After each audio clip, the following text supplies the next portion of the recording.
Alhamdulillah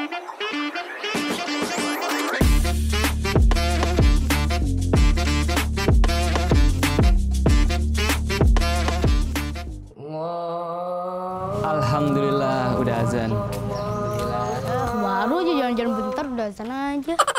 Kok kamu kayak gitu sih? Harusnya alhamdulillah, bersyukur. Iya, alhamdulillah. Ya udah sekarang kita balik ke masjid dulu deh. Kita sholat dulu, habis itu baru kita main. Ayo. Ustaz, Ya. Al sholatnya nitip aja ya. Nitip.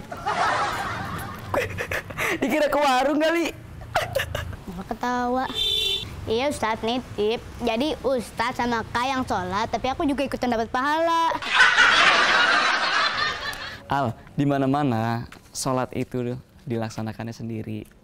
Nggak ada tuh hukumnya dalam agama Islam sholatnya nitip. Emangnya mau ke warung nitip-nitip? Allah itu maha adil.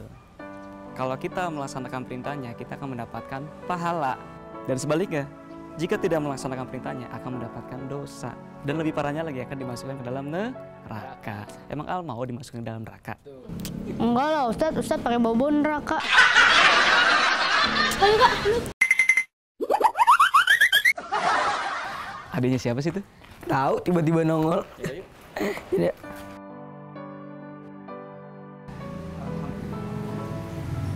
Selesai kan sholatnya? Selesai. Dek, sekarang kita jalan-jalan. Jalan-jalan. Gimana kalau kita cerita tentang Nabi? Nah, Kan kalau jalan-jalan terus kan capek kan? Iya, Al. Agar menambah wawasan kita, ya enggak? Kak, tapi Al lagi males. Ya dah. Al, kalau emang kamu lagi nggak mood, nggak apa-apa, kamu bisa pulang. Kita next aja deh cerita tentang nabinya, ya. Ya bentar, Al pikir-pikir dulu. Pikir gini aja kok lama. Jadi Al mau? Oh, Iya ya. Ya udah. Sekarang kita ceritain tentang Nabi Yunus. Oke, Oke. Jadi